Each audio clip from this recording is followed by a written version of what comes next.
Given this reality, MAG responded by developing a community-based mine awareness education program designed to reduce the risks of living in heavily mined areas.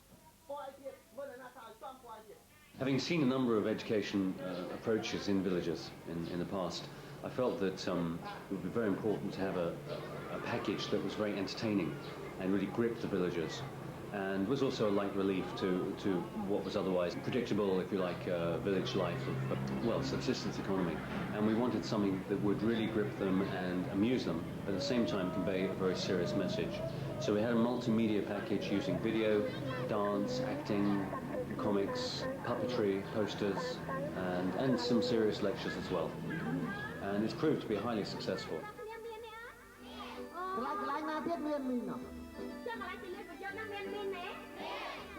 The Mine Awareness Program, as I understand it, is really village-based. We have in all the villages we work in now volunteers. We have village agents who have volunteered their help to work for MAG in the level of promoting the information about mines awareness, promoting the messages of the dangers, but also the importance of reporting minefields and the importance of reporting individual items of UXO.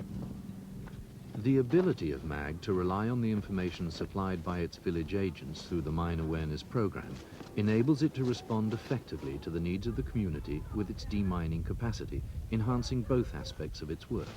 In Cambodia, lethal items of UXO and mines are not only to be found in rural areas, they're also found in towns, schools, hospitals, and even religious sites. We're at what both our RAM. We've had one team here for approximately a week, just coming to the end of the week now, and we've done a visual search of the whole area. We've now completed 75,000 square metres of visual search. We're getting out round about 63 to 70 items of unexploded ordnance, which is going to have to be eventually taken away and destroyed. We had the request from some of the monks, told us that there was a problem with mines, shells, all kinds of ordnance at this site. We came in, did a visual search, and found everything from grenades, mines, shells, mortars and rockets. Some of the guys are getting 120mm mortars out here, which we're going to take away and destroy tomorrow. We're storing it in here for safekeeping. The monks have given us the approval, and they keep a close eye on it.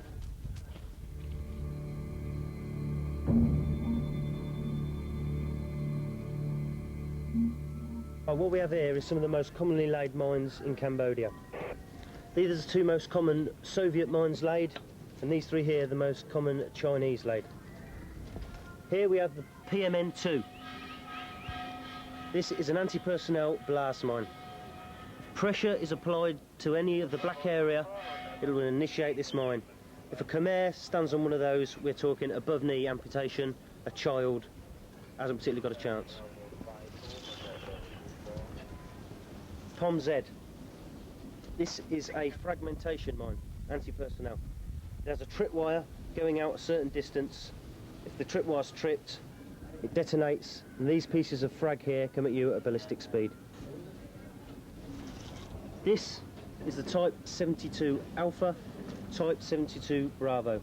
The difference between these two mines are, on pressure, they initiate exactly the same. Put pressure on and the blast comes up. But the Bravo has an anti-disturbance, anti-handling device in it. If that's tilted 10 degrees, it will also initiate the mine. Type 69 Chinese mine. This is similar to the POM-Z, but it also bounds. It's a bounding fragmentation mine. It's laid in the ground. It can be tied on stakes, on sticks, on trees.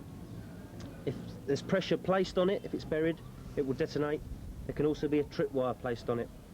When the tripwire is sprung, it initiates a charge in the bottom of the mine, throwing the middle cylindrical section up a metre and then detonating. So you're having small pieces of frag at ballistic speed coming at you from a metre high.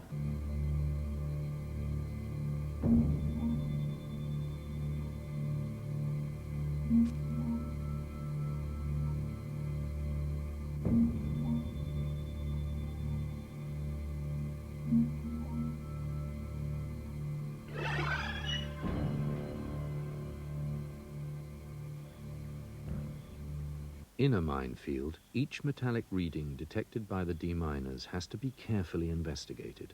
The location is marked, and then, very slowly, the site of the suspect mine is prodded to reveal the item giving off the metallic signature. MAG's policy is to destroy each mine detected in situ, as this is by far the safest method, especially when mines might be booby-trapped. Humanitarian demining is thus a time-consuming, repetitive, and dangerous task.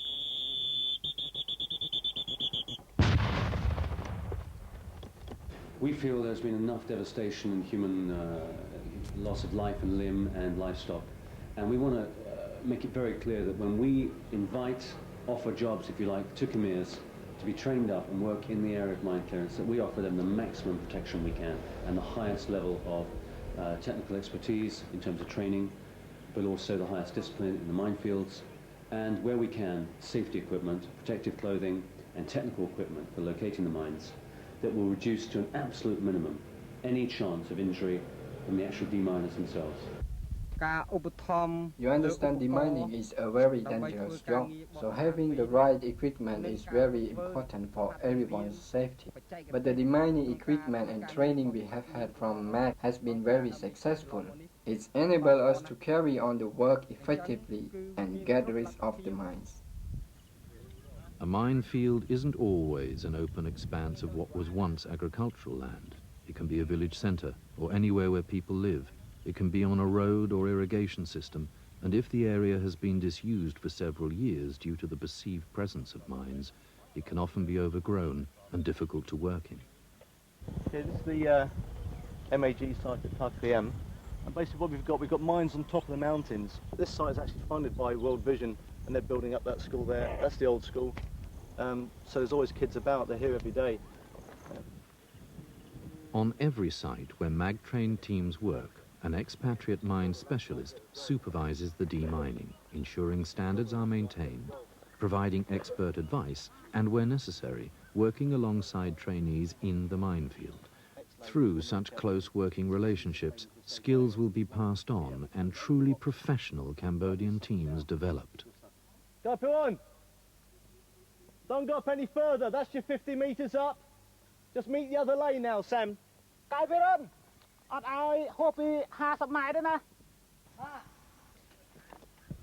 He's up 50 metres now. We can't let him go any further in because, really from the safety point of view, if he has an accident, it'll be hard for us to get into him. But now we've got a double safe lane going up to him, so he's perfectly safe there. As long as he doesn't go any further, that's fine by me, he's safe. After nearly 2 years in Cambodia, MAG's local staff have achieved high levels of professionalism, a professionalism that will ensure that the agency's activities are sustainable in the long term. It's been very interesting to see the transition in many of the men. I feel now they have a real sense of loyalty, not just to MAG as an organisation, but to the whole concept of humanitarian mine clearance. And I feel this is invaluable because it really is the first step to creating this indigenous capacity, meaning basically creating a force of men, a group of men who are committed to humanitarian mine clearance in their own country, which goes far beyond the actual employment contract and the details of the conditions of working with an expatriate organisation. Stand by, firing!